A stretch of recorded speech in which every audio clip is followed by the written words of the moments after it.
বান্দরবানের লামা উপজেলার পাহাড়ি ঝিরি ও খাল থেকে অবৈধভাবে বালু উত্তোলন করছে প্রভাবশালীরা।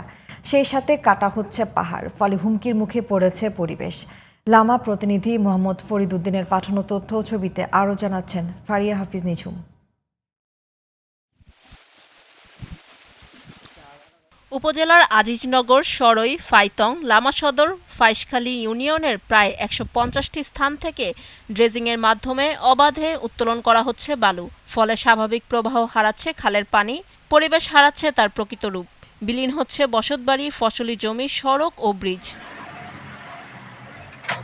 এসব খাল থেকে অবৈধভাবে বালু উত্তোলন ও পরিবহনে জড়িতরা স্থানীয়ভাবে প্রভাবশালী। ফলে বালু উত্তোলনের বিষয়টি স্থানীয় প্রশাসন দেখেও কার্যকর কোনো ভূমিকা রাখছে না বলে অভিযোগ স্থানীয়দের। সরই, আজিজনগর এবং ফাঁসিয়াখালী ইউনিয়নে প্রায় ১০০ থেকে ১৫০ স্থান থেকে বালু উত্তোলন হচ্ছে, যেটা পরিবেশের জন্য হুমকিস্বরূপ এবং একই সাথে এখানে যারা বসতবাড়ি নিয়ে আছে তাদের বসতবাড়ি ভেঙে যাচ্ছে। বালু তুলতেছে মহরমালি বালু তোলার কারণে আমার জমিনগুলো ফসলি জমিন ভাঙ্গিয়া একবার সেদের ভেতর হয়ে আমার থেকে এখন ২০-৫০ হাজার টাকা শুধু ওখানে খানাঘাত হয়েছে।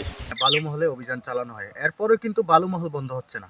কারণ একটাই, পরিবেশ অধিদপ্তর থেকে নিয়মিত মামলা হচ্ছে না বিদায় এই বালুমহল এখনো চলমান।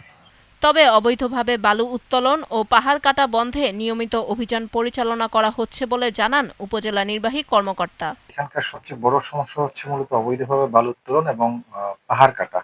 উপজেলা প্রশাসন থেকে যেটা করেছি যে আমরা হচ্ছে ইটভাটাগুলোকে, যেহেতু তারা হাইকোর্টে স্টে অর্ডার নিয়েছে, ফলে আমরা ভাঙতেও পারছিলাম না, তখন আমরা তাদেরকে পাহাড় কাটা বা অন্যান্য আইনে আমরা তাদেরকে ব্যাপক হারে জরিমানা শুরু করি এবং একই সাথে অবৈধ বালু উত্তোলন এটা আমরা বন্ধ করার জন্য নিয়মিত অভিযান পরিচালনা করি। ফারিয়া হাফিজ নিঝুম, জিটিভি নিউজ।